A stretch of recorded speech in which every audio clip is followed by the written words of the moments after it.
everyone, welcome to another episode of Soul Talks with Alka. I'm very excited to present Lavanya Gopal. For everyone who's heard of when life hands you lemons, you make lemonade, Lavanya is probably one of the wonderful examples of that. So with that, I'm going to turn it over to Lavanya. Lavanya, welcome to our show. Thank you so much, I'm Alka. so excited to have you here. Me too. I'm very excited to be here as well. Very nice. So I'm going to tell you a little bit that when I first met you, and the reason why you are like a perfect example of what I just said, I would have had no idea of what the story that is going to come out to you now, right? So you were one of those people who never really had a mopey attitude, never had anything that something is not right in my life.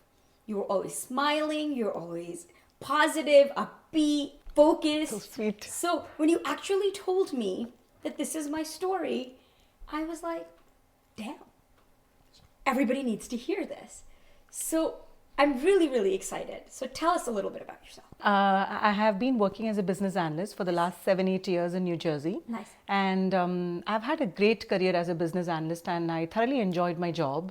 And in 2015, I was actually almost forced to quit my job because my son has learning disabilities and speech delay, and he was really struggling in school. And I thought it was best for me to quit my job and be home for him.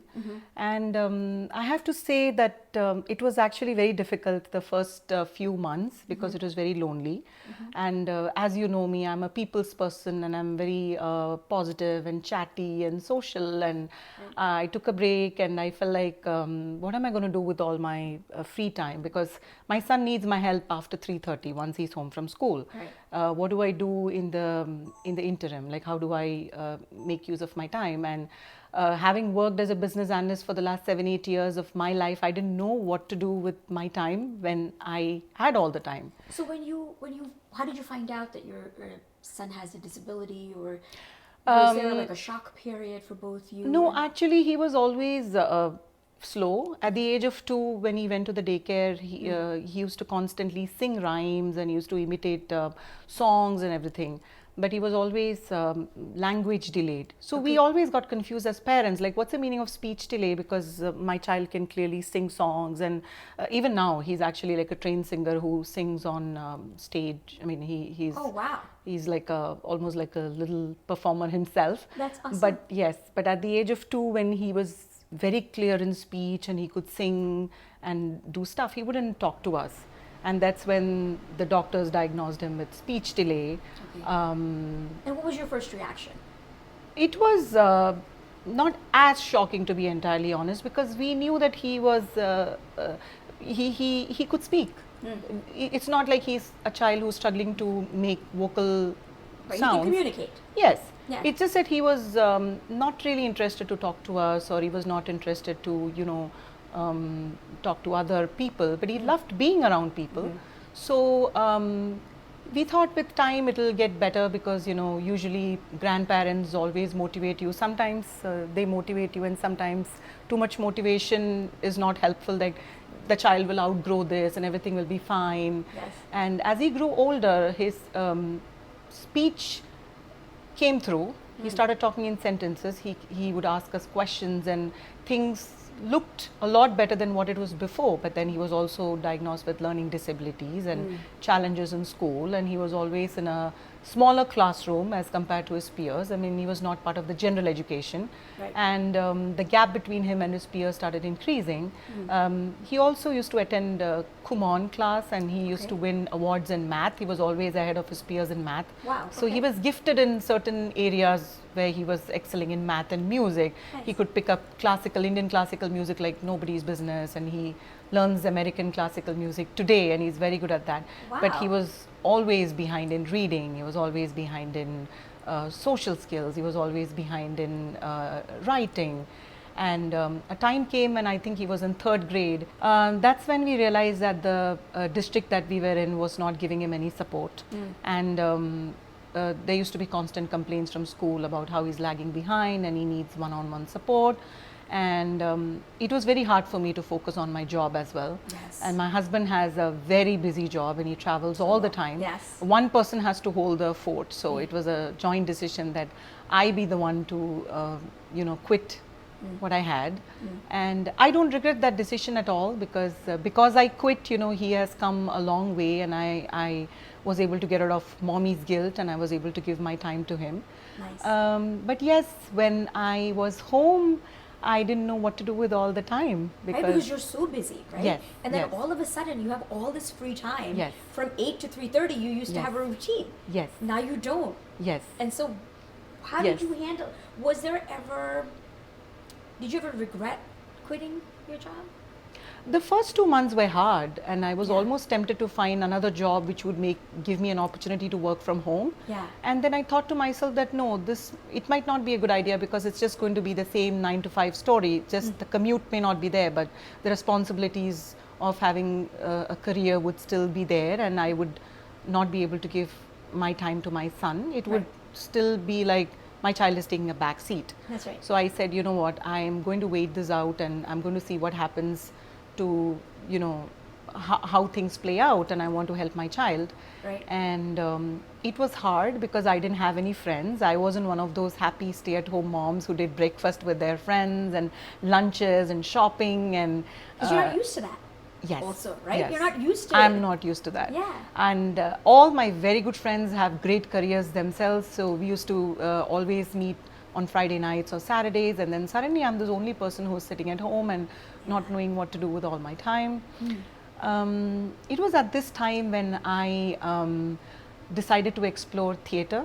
Oh, very nice. Okay. So back in school, I've never had any formal theatrical experience, but I was always one of those kids who was very active in annual plays and drama and mimicry, and I still do a lot of mimicry when my family is around, and I impersonate them and we laugh. And That's so so I thought, why not give my hand at community theatre? And I started looking out for a lot of South Asian contacts. Nice. Because I felt like that might be a better platform for me to get started.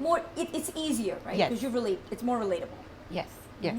So all this happened in 2015, and early 2016, I contacted this acquaintance, Debjani Banerjee, who's now my very good friend. Oh, nice. And she connected me to an audition process that was happening in East Brunswick, February 2016. Wow, you And remember it. Yes, That very, clearly. very See, well. some moments in life you Yes. just remember very clearly. Yes, Yeah, yes. yeah. And I remember it because I was very excited.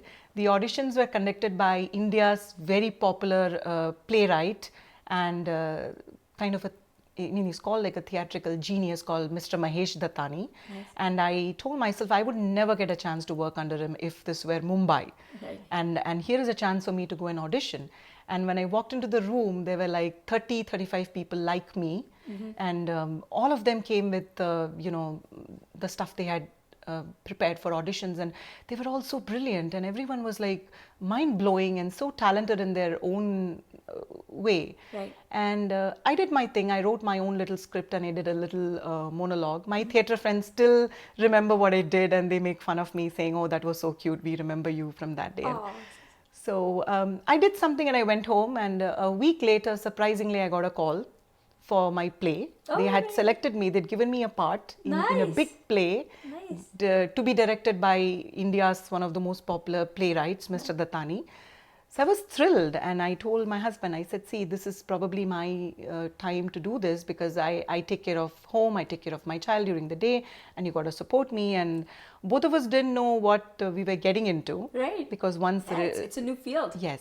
Yeah. Once rehearsal started, it was a grueling 6 weeks non-stop, every day in the evening from 7:30 to 10:30, and weekends from 10 a.m. to 5:30. So how old was your son at that time? About 8. Eight. 8 or 9, yeah. So was your husband home while you were doing He rehearsal? made himself home. He felt like I had done this little sacrifice for the family, and then he had to do something to make me feel good about myself. awesome. He's very sweet. Yes. So the play was a huge success. We performed this at the South Asian Theatre Festival in New Jersey. Nice. Then we got invited to perform the same play in Ohio. Wow. Then we performed the same play a few times. You were on the road. Yes, I was because. That's awesome. And I met a lot of these wonderful people in my theatre group, which is called ICS Theatre. So if anybody is interested to look us up, please do at facebook.com/ICS Theatre. And so the play was a huge success, and South Asian theatre community is a small community where there are a lot of interesting play groups and directors, and within a year everyone knew me and I knew all of them. Nice. The next year was a breeze because the same group called me for auditions with open arms. Right. I went and bagged an interesting role in one of their short stories. Again, we did the same thing. We were invited to perform in New York this time. Nice. We performed in Boston. Nice. So we went to quite a few places, and it's my fourth year in 2019. Today is my fourth year with the same group, my fourth play. So were you feeling less, are you regretting that moment less now that you quit your job and you were home because you got to do this phenomenal thing as a byproduct? Yes. I like I said, I never regretted quitting my job in the first place because, I had done it for a reason. Right. And this was really like a bonus. I do know that I would not have pursued theatre if I had my full-time job, because where's the time? Where's the time? There's no time with a child and home and a job. So this was really a blessing, because this was like this little part of me wanted to do theatre all my life, and I was always like a little drama queen in school and college, and I never had any formal. That's a good thing. You admit that. Yes, and I love being, like doing mimicry and doing these little skits and doing cute things and looking at the mirror and doing lines, but I never had formal theatre experience or opportunities in India, which I got here in New Jersey, in East Brunswick. You just had a play, right, recently? Yes, December 8th we performed Chekhov Express, which was again directed by Mr. Dattani. Nice. And I played a fisherwoman in one of the short stories, which was really appreciated, and people are so kind and generous. They really have such wonderful things to say about me and my group. Nice. So if somebody is interested in theater, what do they do generally? What do? You go in for an audition? How, like, let's say someone was interested. Do they call the South Asian Theatre Company? So we are a group called ICS Theatre, and we are based in East Brunswick. Okay. I believe you need to be a member of their parent organization, which is Indian Cultural Society, ICS, for a year, I believe. And then they get called for auditions. I don't think they call you for auditions if you are not a member of ICS, because that's the parent organization that supports our theatre group. Got it. So during my first audition, they didn't have these rules. They were just looking for raw talent. Yeah, I assumed, because you didn't mention that. Now our group is a much bigger group, and we are more organized. We are inviting new members.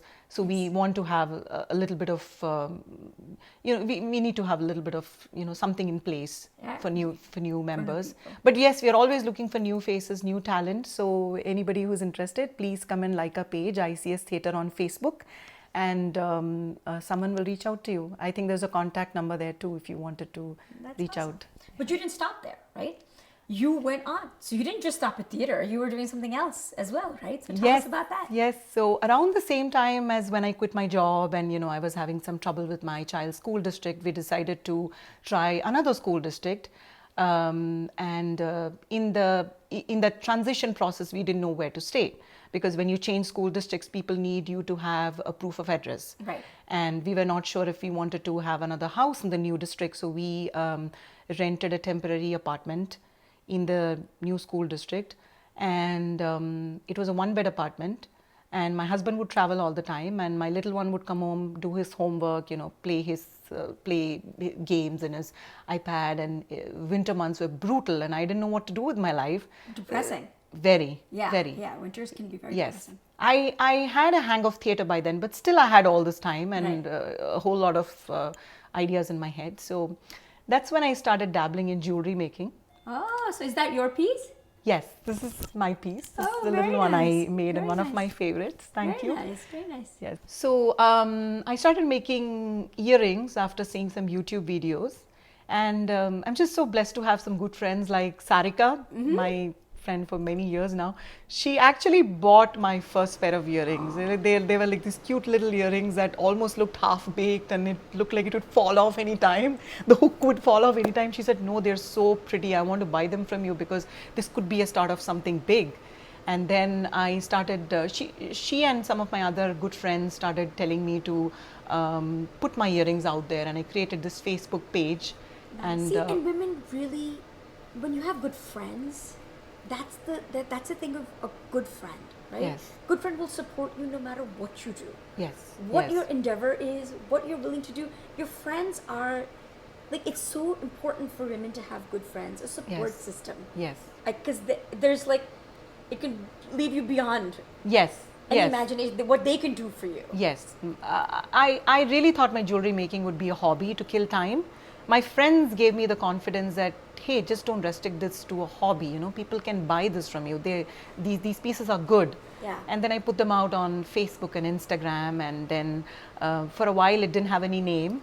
And one fine morning, I came up with this name called Handcrafted Tales. Nice. And the earrings became a success. A lot of people started buying.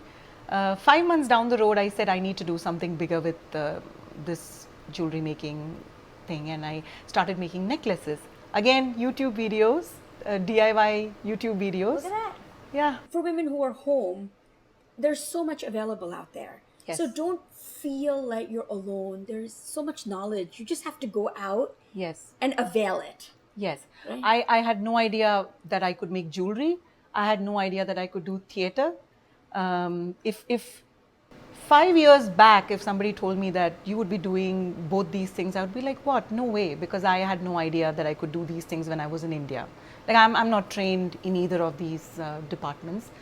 It just happened because, I had all the time in the world, and I thought, let me do something and try something new. And I was just lucky that, But where did it come from? So where you're sitting at home, son's in school, you have time until 3:30, right? Right. You can also say, oh, why me? Why did I have to do this? Mope around.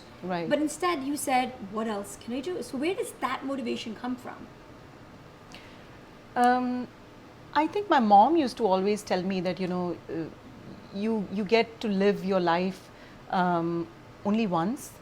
And, she used to always give me an example of a certain date, whatever that date was, and say, see, 10th May 1988, it is never going to come back in your life again. So when that day is lost, that day is lost. So what do you want to do with your day? Of course, those days she used to say all this to make me study hard and say, do you want to while away your time watching TV, or do you want to while away your time talking to your friends, or do you want to focus on studies? So I remembered that Right. when I would just sulk or do nothing, or I'm not saying I didn't binge watch. I did binge watch YouTube stuff and course. movies. I did all of that. Of course. But yes, at the end of every day, I would ask myself that did I do anything meaningful, because today's day is not going to come back. I mean, We all have to do that, right? We all have to, at the end of our day, say, today, did I do anything meaningful? yes, Did I improve my life in a way, right? Because we've all just been given 24 hours in a day. right, And we all have that opportunity to make something right. nice in our lives. Do we Yes. do it? Do we all avail the opportunity? A lot of times we don't, right? But you are one of the people who stepped up to the plate and did all these wonderful things. That's amazing. Oh, thank you so much. Yeah. I think it was, I did go through those rounds of talking to moms on the phone and guzzling each other's time. We did all of that. And that's when it hit me. Like, I've done a little bit of binge watching the TV, sulking, sleeping, being on the phone. And then I said, you know what? No, I'm putting I'm cutting it now. Yeah. Because it's high time when the day ends, I look at myself and say, hey, I did something productive. I did something that I absolutely enjoyed. I did something that would probably motivate me, and I wanted a little story for myself and to share it with my other friends who probably are on the same boat, and say, hey, listen, if someone like me, I'm not a trained jewelry designer from India or a theater artist with a National School of Drama degree. Right. Hey, listen, if I can do it, then you guys can do something even better than me. Who knows? Maybe there's a chef in you, or there is a singer in you, there's a dancer in you.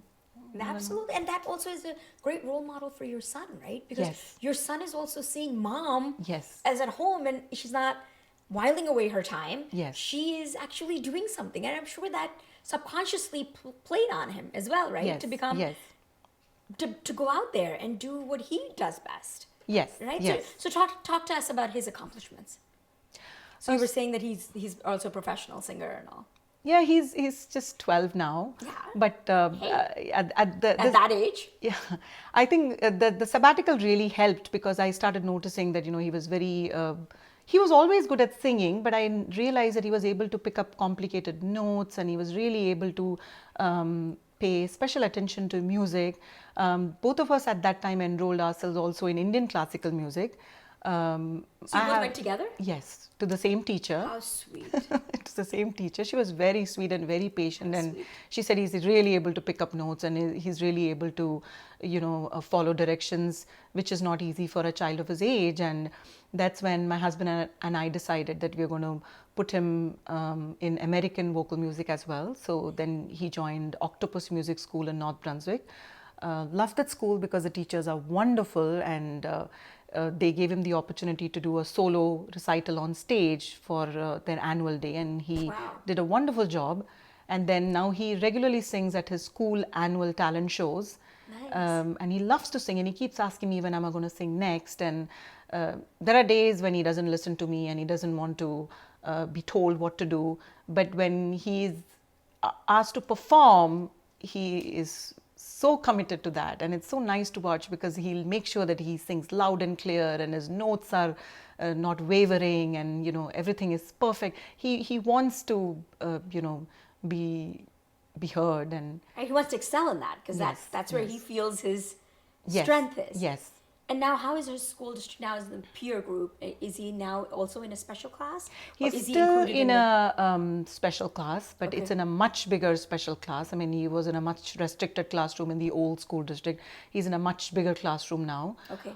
He has made some friends in the school district. Nice. There are a lot of children who come and, they do a lot of group activities with the general education students. The new school district is much more in tune with what we want for our child. So do you go to the counselors often? Are you in touch with them? We all don't the do time? any of those things. Wow. They Okay. just send me emails saying, we notice he's very good at this, so we are moving him from this place to this place. We notice that this is his strength, so we are going to make him do this. And I'm like, I'm so blessed because I really struggle to, get basic things out of the older school district. So I think because of my sabbatical, I was able to think clearly, and we were able to move to a better school district.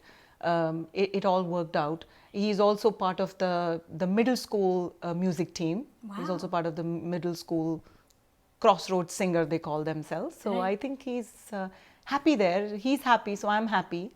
Someday I plan to go back to work because I've reached the confidence that even if I do go back to work and have a full-fledged career, I will still be able to do theater in my spare time. I'll still be able to make jewelry in my spare time. So I've gained these two little hobbies during my sabbatical. Right. I can still do them all my life. It's not like Absolutely. if I went back to work, I would, any of these two things would suffer. So Yeah, and obviously you want to go back to work because you want to financially also, it helps you when you go back to work, right? So Right. and that's what, when you quit something, that doesn't mean you can't go back to it, Yes, right? Life yes. is always about tying your loose ends. You can do them, but it's what happens in the middle yes, that what you Yes. make your life, right? Yes. And that's what Lavanya is here to show you, that just because you end one thing doesn't mean that everything ends.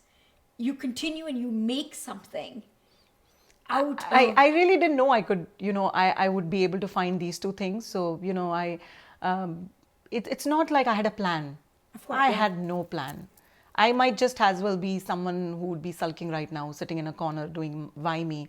It just happened. And I'm just so thankful to my friends and family and my husband, my parents, my in-laws, because everybody supported me in every little thing I tried to do, instead of saying, why are you adding more things to your plate and just focus on your child, or, what is this going on? Why do you Yeah. have to be so adventurous? So I think I've just been lucky to have a good support system also. That's very nice. So if you had to give, let's say, 2 or 3 pieces of advice to women out there who are at home or who wanted to do something but never got an opportunity to, or never thought they could, what would be 1, 2, 3 pieces of advice you'd want to give to them? I would just say be open to possibilities because you never know, what you could do with your life. It doesn't have to be that you're a trained singer from India, so you have to focus on being a teacher or focus on pursuing singing. You could just do something completely different and be very good at it because that's something you didn't know about yourself, and it just might fall on your uh, it might just fall on your plate. That's right. So, and at the end of the day, don't go to bed thinking, what's the big deal if I don't do anything with my life? Who cares about me? Who cares if I did something or I didn't do something? Doesn't matter if the world doesn't care. You have to start caring for yourself. You have to start looking at yourself in the mirror and say, you're not just there for handling the housework or being a mom or being someone's wife. There is something hidden in you. There's something hidden in all of us, and we need to discover that somehow. Is so powerful.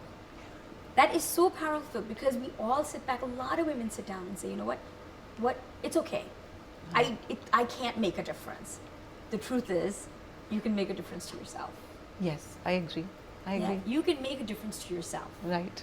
Really, you're a role model. You're a role model for everyone who says, I don't know, why me?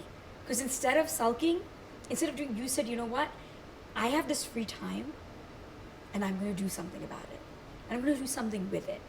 And at the end, you have these wonderful, wonderful 2 little accolades. Oh, so sweet. I'm flattered. Yeah, come on, you're wearing the piece of jewelry that you've made, right? It's beautiful. Oh, thank you. We want to thank you so much, Lavanya. Thank you for coming. Thank you so much for having me over. And I also get my little inspirations from women like you. Oh, and so sweet. I have some wonderful friends who have embraced bigger struggles than I have.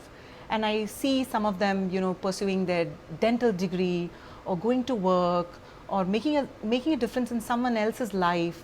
So yes, a part of my story is also because instead of looking at my life and doing why me, I would look at people with bigger struggles doing bigger things.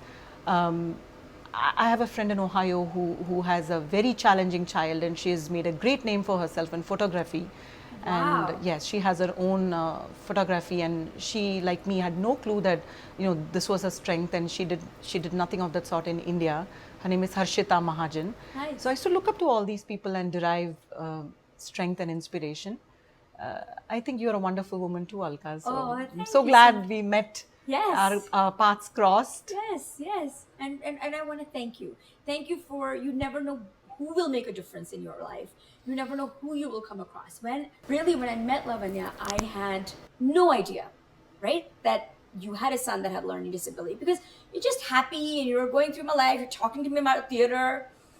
I would have never put the 2 and 2 together. So when you did tell me, I was like, I want her on the show because I want her to motivate women, because you never know. And that is what Soul Talks with Alka is about, because you never know who may need to hear what Lavanya had to say. So if you like what you heard, please share our channel, please subscribe to our channel, and please pass it along to your friends, because friends of friends may hear something that makes a difference in this life. And at the end, you just never know. Thank you.